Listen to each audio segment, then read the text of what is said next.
अस्सलाम वालेकुम दोस्तों, इन साइड भी मौजूद में खुश आमदीद। थी खबर गर्म कि गालिब के उड़ेंगे पुर्जे, देखने हम भी गए पर तमाशा ना हुआ। आज जनाब इस्लामाबाद हाई कोर्ट इसी शेर की अमली तफसीर बनकर सामने आया, जहां पर सुबह से ही इस बात का बबल क्रिएट किया गया था कि जनाब आज इस्लामाबाद के अंदर जनाब फड़लो हो जाएगी, जनाब ऐसे ऐसे तत्ते तत्ते हुक्म आएंगे कि जनाब आग लग जाएगी और फिर उस आग की शिद्दत इतनी ज़्यादा बढ़ जाएगी कि पांबड़ मच जाएंगे और उन पांबड़ों में जनाब पाकिस्तान का सारा सियासी निज़ाम ही जलकर राख हो जाएगा और उस राख से इमरान खान के जेल का दरवाज़ा खुलेगा और इमरान खान एक फातेह के तौर पर जनाब पाकिस्तान के सियासी मंजरनामे पर हुकूमत करने के लिए नजर आना शुरू हो जाएंगे। हुआ क्या? देखने हम भी गए पर तमाशा ना हुआ। बड़े बड़े जुगादरी गए जनाब, हामिद मीर से लेकर जनाब पता नहीं और कौन कौन, लेकिन हुआ क्या? एक रिमार्क्स ने, और वो भी इस्लामाबाद हाई कोर्ट के उस अदालत से जहां से सबसे ज्यादा उम्मीदें बांधी हुई थी, एक रिमार्क्स आए और उन रिमार्क्स ने तमाम की तमाम सूरत हाल को एक्सपोज भी कर दिया। बल्कि अगर मैं ये कहूं कि लोगों की उम्मीदों के गुब्बारे से हवा निकाल दी तो ये कहना भी कुछ ज्यादा गलत नहीं होगा। वो रिमार्क्स क्या थे? ये एक इंपॉर्टेंट सूरत हाल है। आज कौन कौन से केसेस के अंदर कौन कौन सी डेवलपमेंट्स हुई हैं, ये भी एक इंपॉर्टेंट सवाल है। जनाब मोहसिन अख्तर कियानी की अदालत के अंदर कौन सी सूरत हाल डेवलप हुई और कौन सी ऐसी चीज सामने आई जिसने सबको चौंका कर रख दिया, इस सारी सूरत हाल पर आपके साथ बात करूंगा। लेकिन उससे पहले बात करना बहुत ही ज्यादा जरूरी है जनाब मलिक रियाज साहब की, जिन्होंने पाकिस्तान के सियासी मंजरनामे पर उधम मचा के रखा है। पहले उनका एक स्टेटमेंट सामने आता है और उस स्टेटमेंट के जरिए वो इस बात का इजहार करते हैं कि जनाब ओवर माई डेड बॉडी, और वो इस बात का इजहार करते हैं कि जनाब मैं किसी सियासी खेल का मैं फरीक नहीं बनूंगा। और फिर उसके बाद जनाब जावेद चौधरी साहब के साथ होने वाली एक गुफ्तगू उनकी लीक होती है जिसमें वो इस बात का इजहार करते हुए नजर आते हैं कि जनाब मैंने सब कुछ रिकॉर्ड करके रख लिया है, मैं अपनी फाइलें खोलूंगा, रजिस्टर खोलूंगा तो ये बड़े बड़े जनाब हो जाएंगे नंगे, मुझे बोलने पर मजबूर ना किया जाए, और अगर मुझे मजबूर किया गया मैं खुद तो जान दे दूंगा यानी खुदकुशी कर लूंगा, लेकिन इन सब को नंगा कर दूंगा, किसी जोगा नहीं छोड़ूंगा। और उनकी इस धमकी का जवाब रियासत की तरफ से यह आया कि कल बैरिया टाउन के दफातर के ऊपर नैब की तरफ से छापा मारा गया। नैब की तरफ से छापा मारा गया और उस छापा मारने के नतीजा ये निकला है कि वहां से कुछ अहम तरीन कागजात और फाइल्स उसको और उसके साथ कुछ कंप्यूटर्स और उनकी हार्ड डिस्क में जो तमाम तर रिकॉर्ड था उसको कस्टडी में ले लिया गया। और ये छापा 190 मिलियन पाउंड्स केस यानी अलकादर ट्रस्ट केस के चक्कर के अंदर मारा गया है ताकि जनाब ये जो कुछ चीज़ें और हैं वो बरामद की जा सकें और ये जो केस चल रहा है 190 मिलियन पाउंड का, उसके अंदर जो भी ट्विस्ट है उसको लाने की कोशिश की जाए। अब इसके जवाब में जनाब मलिक रियाज साहब की तरफ से ही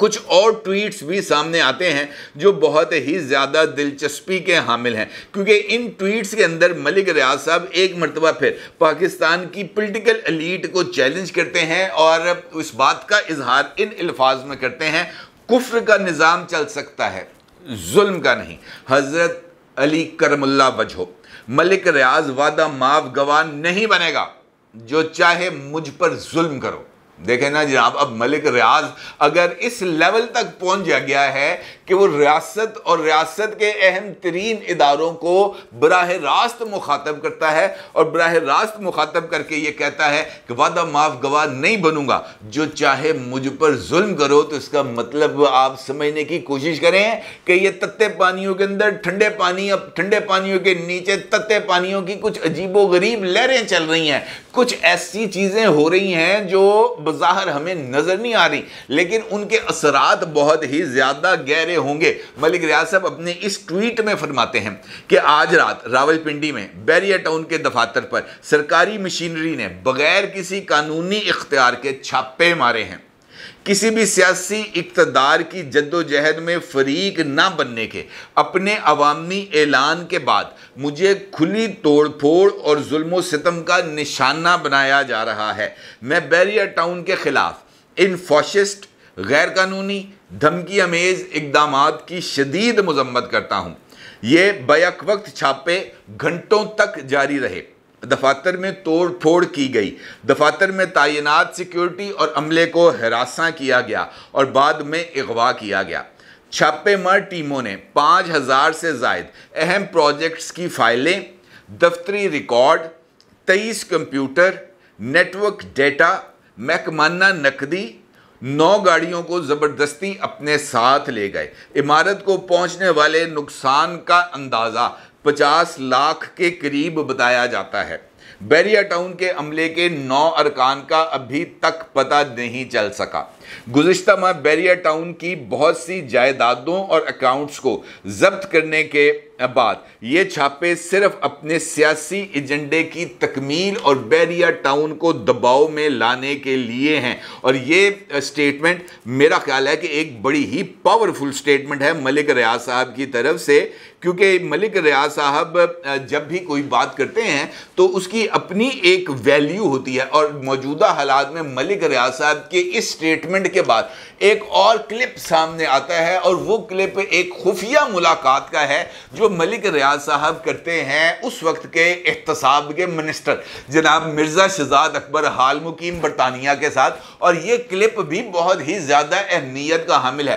क्योंकि ये मुलाकात उन्हीं अय्याम के दौरान हो रही थी जब नेशनल क्राइम एजेंसी बरतानिया के अंदर मलिक रियाज साहब और अली रियाज मलिक साहब, जो कि मलिक रियाज साहब के फर्जंदे अर्जुमंद हैं, उनके अकाउंट्स का जायजा लिया जा रहा था। और जनाब शहजाद अकबर साहब इस सारे मामले में मलिक रियाज साहब को सपोर्ट करने के लिए बरतानिया में अपने सरकारी असर व रसूख का इस्तेमाल भी कर रहे थे। और उन दिनों में एक वीडियो भी वायरल हुई थी जिसमें जनाब शहजाद अकबर साहब मलिक रियाज साहब से ब्रीफ केस वसूल करके अपनी गाड़ी में रखते हुए भी नजर आ रहे थे। तो लिहाजा ये जो यराना है ये है तो पुराना, लेकिन इसके असरात अब हमें नजर आते हैं। मलिक रियाज साहब अपनी इस ट्वीट में जरा थोड़ा सा और आगे जाकर इस बात का भी इजहार करते हैं कि गुज़िश्ता माह बैरिया टाउन की बहुत सी जायदादों और अकाउंट्स को जब्त करने के बाद ये छापे सिर्फ अपने सियासी एजेंडे के लिए बैरिया टाउन पर दबाव बढ़ाने के लिए रियासती इदारों की जानिब से बेलगाम बदमाशी की अक्कास है।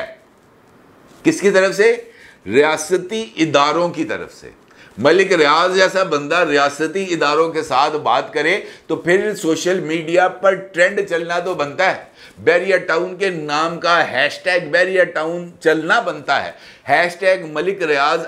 का जो ट्रेंड है ये चलना बनता है। आप अंदाज़ा कर सकते हैं कि मलिक रियाज का कोई ट्रेंड सोशल मीडिया पर पाकिस्तान तहरीक इंसाफ की मदद के बगैर चल सकता है? आउट ऑफ क्वेश्चन है। और अगर इस ट्वीट के बाद ये जो है ट्रेंड ना चले तो फिर मज़ा नहीं आता। लिहाजा ट्रेंड भी चले, और उन ट्रेंड्स के अंदर क्या है ये भी मैं भी आपको बताता हूँ।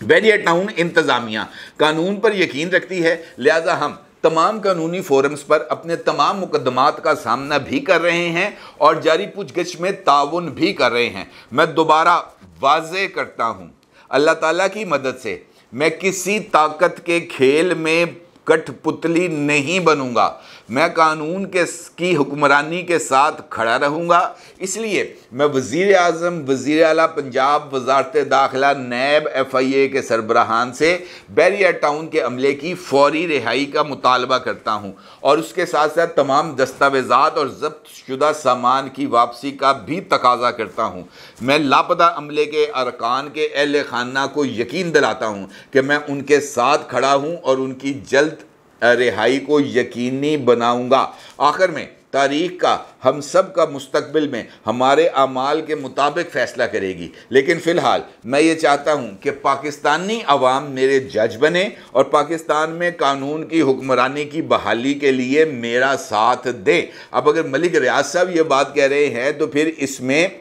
वज़न तो आता ही है, और जब इसके अंदर वज़न आता है तो फिर जनाब हमें तो इन तमाम चीज़ों को और भी ज़्यादा देखने की ज़रूरत है, क्योंकि इस केस के अंदर हमें बहुत सारी और भी चीज़ें नज़र आती हैं। और ख़ास तौर पर अगर मलिक रियाज साहब आकर ओपनली रियासत को चैलेंज करते हैं और वो इस बात का इजहार करते हैं कि जनाब मैं आपके लिए आपका दस्ते बाजू नहीं बनूंगा, और ये वो बंदा है जिसने हमेशा रियासती इदारों की प्रॉक्सी के तौर पर काम किया है, तो फिर इसका मतलब ये है कि कहानी पीछे कोई और है। मलिक रियाज के पीछे भी अभी तक किसी ऐसी ताकत का हाथ मौजूद है जिसने मलिक रियाज को ना सिर्फ खड़ा किया है बल्कि उसको गिरने नहीं दे रहे, और मलिक रियाज के लिए भी उनके पास इस बात की यकीन दहानी मौजूद है कि कोई तेरी आवाज़ नहीं तक सकता। इसका मतलब यह है जनाब कि अभी इस खेल के कुछ और किरदार हैं जिनका अभी एक्सपोज होना बाकी है, और उनके एक्सपोज होने का हमें अभी कुछ इंतज़ार करना भी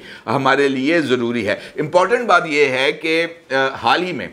जिस केस का मैंने आपके साथ गुफ्तगू के आगाज़ में जिक्र किया वो भी इसी हवाले से इम्पोर्टेंस का हामिल है, क्योंकि हालिया दिनों के अंदर, बल्कि आज की तारीख इस हवाले से इंपॉर्टेंस की हामिल है कि आज की तारीख में बहुत सारी चीज़ों को एड्रेस किया जाना था। नंबर 1, इस्लामाबाद हाई कोर्ट में sector commander ISI, secretary defence, law minister और सेक्रेटरी इंटीरियर ने पेश होना था, और उन्होंने शायर अहमद फरहाद की बाजियाबी के हवाले से रिपोर्ट पेश करनी थी। और रिपोर्ट ये पेश कर दी गई है कि जनाब अहमद फरहाद जो हैं वो आज़ाद कश्मीर में पुलिस की कस्टडी में हैं और वहाँ पर उनके खिलाफ कार्य सरकार में मुदाखलत का केस जारी है। लिहाजा वो तमाम जो एस्पेक्ट उसके बाद आने थे उसके ऊपर फुल स्टॉप लग गया, क्योंकि वो रिपोर्ट आ गई और उस रिपोर्ट के नतीजे में सेक्टर कमांडर और दीगर को कटहरे में खड़ा करने की ख्वाहिश जो है वो ख्वाहिश ही रह गई, और इसके साथ साथ इस केस की बराह रास्त कवरेज की ख्वाहिश ही रह गई और बराह रास्त इसकी कवरेज नहीं हुई। अलबत्ता इंपॉर्टेंट बात यह हुई है कि इस केस की समाअत के दौरान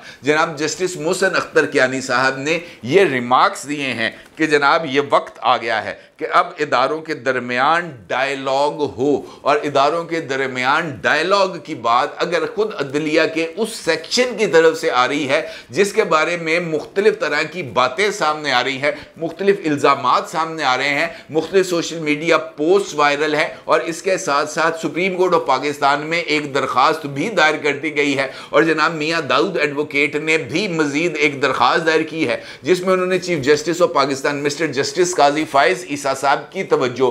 सुप्रीम जुडिशियल काउंसिल में दायर किए गए रेफरेंसेस की तरफ मबजूल कराई है, और उनसे इस बात की दरखास्त की है कि जनाब ये रेफरेंसेस अभी तक सुप्रीम जुडिशियल काउंसिल में कार्रवाई के लिए मौजूद हैं और इनके ऊपर किसी तरह की कोई कार्रवाई नहीं हुई, लिहाजा इनके ऊपर कार्रवाई की जाए, क्योंकि इस वक्त मुख्तलिफ अदालतों में जो कार्रवाइयाँ चल रही हैं वो बज़ाहिर बादियो नज़र में इस बात की तरफ इशारा कर रही हैं कि वो इन रेफरेंसेस पे होने वाली कार्रवाई को मुतनाज़ा बनाने के लिए या इस कार्रवाई को जो कि सुप्रीम जुडिशियल काउंसिल में जजेस के खिलाफ होनी है उसको रुकवाने के लिए की जा रही है। लिहाजा मौजूदा हालात में आपको इस केस का नोटिस लिया जाना चाहिए। ना सिर्फ ये बल्कि मुख्तलिफ जगहों पर भी ये बात सामने आ रही है कि जनाब डायलॉग होना चाहिए। अगर आपको याद हो तो आज से 2 दिन पहले भी मैंने आपके साथ इस हवाले से गुफ्तगू की थी और मैंने आपको बताया था कि मुख्तलिफ सेक्शंस के अंदर ये बात इस वक्त पाई जा रही है कि इदारे एक दूसरे के साथ बहुत तेज़ रफ्तारी के साथ तसादुम की तरफ बढ़ रहे हैं, और इस तसादुम को अगर रोकना है तो सबको एक लम्हे के लिए अपनी अपनी पोजीशन पर रुकना है और रुक कर इस बात का जायजा लेना है कि यार वाकईतन कहीं हम एक दूसरे के साथ लड़ते लड़ते रियासत को ही ना नुकसान पहुंचा दें, और जिस लम्हे रुकेंगे उसी लम्हे ये जो इस वक्त गर्द उड़ रही है ये बैठना शुरू हो जाएगी। जस्टिस मोहसिन अख्तर कियानी ने ये रिमार्क्स देकर कि अब वक्त आ गया है कि जनाब इदारों को एक दूसरे के साथ बैठकर डायलॉग करना चाहिए, उसी सिमत के अंदर कदम उठाया है जिसकी पजीराई होनी चाहिए। और अब इस इदारा जाती डायलॉग के लिए अगर आपको याद हो तो मैंने आपके सामने इस खबर को भी रखा था कि आसिफ अली जरदारी साहब बतौर प्रेसिडेंट ऑफ पाकिस्तान, बतौर appointing authority of chief justice of Pakistan, बतौर supreme commander Pakistan armed forces और उसके साथ साथ पाकिस्तान आर्म्ड फोर्सेस के तमाम सरबराहों की तकर्री का इख्तियार रखने की वजह से इस इदारा जाती डायलॉग के लिए कोई मीटिंग कॉल कर सकते हैं, और यही एक बहुत बड़ा ब्रेक थ्रू है अगर कोई समझे तो। अलबत्ता ये जो दोनों खबरें मैंने आपके सामने रखी हैं, मलिक रियाज साहब की और मलिक रियाज साहब के बैरिया टाउन की, और उसके साथ साथ सुप्रीम कोर्ट ऑफ पाकिस्तान और इस्लामाबाद हाई कोर्ट की दीगर इदारों के साथ टकराव की, तो ये इसी वजह के साथ रखी हैं कि आपके सामने एक सिचुएशन आ जाए जहां पर इदारों के ऊपर हमला आवर होने के लिए मुख्तलिफ प्रॉक्सीज को इस्तेमाल किया जा रहा है, जिसमें मलिक रियाज अब न सिर्फ खुल के सामने आ गए हैं बल्कि वो इस बात का इजहार भी कर रहे हैं कि मैं जनाब ताड़े पोतड़े ला दूंगा, मैं आपके जनाब जो भी करतूत है वो लोगों के सामने ले आऊँगा। तो इसका मतलब ये है कि मलिक रियाज ने बहुत सारे लोगों को काना किया था, और चूंकि उन्होंने काना किया था लिहाजा वो लोग मलिक रियाज के सामने अब नहीं बोल सकते। मौजूदा इस्टेब्लिशमेंट शायद मलिक रियाज के हाथों कानी नहीं हुई, जो इस बात का सबूत है कि वो अपनी पोजीशन से किसी भी तौर पर पीछे नहीं हट रहे। और यही वजह है कि मलिक रियाज अब जो है वो धमकियां देने पर आ गए हैं, जबकि इदारा जाती टकराव और उस तसादुम के नताइज को जांचते हुए, असेस करते हुए अगर एक अहम तरीन फरीक की तरफ से मिल बैठने की बात हो रही है तो इसको हमें वेलकम ही करना चाहिए और इस बात की उम्मीद रखनी चाहिए कि जो कुछ इस वक्त हो रहा है उसमें बेहतरी की वो जो उम्मीद है वो ज़रूर निकलेगी। और ख़ास तौर पर ये जो मीटिंग्स हो रही हैं रावलपिंडी में, इसका जो फाइनल आउटकम है वो भी बहुत ही ज़्यादा अहमियत का हामिल होगा। मुझे ऐसे लगता है जैसे मुस्तकबिल करीब में ये जो इंस्टीट्यूशनल डायलॉग है इसका शायद कोई रास्ता निकले और इस रास्ते से ही शायद कोई बेहतरी का रास्ता निकले, और इसके लिए हमें सबको मिलकर दुआ गो भी होना चाहिए। अपनी राय को ज़रूर इज़हार कीजिएगा। आपको बहुत शुक्रिया। अल्लाह हाफ़िज़।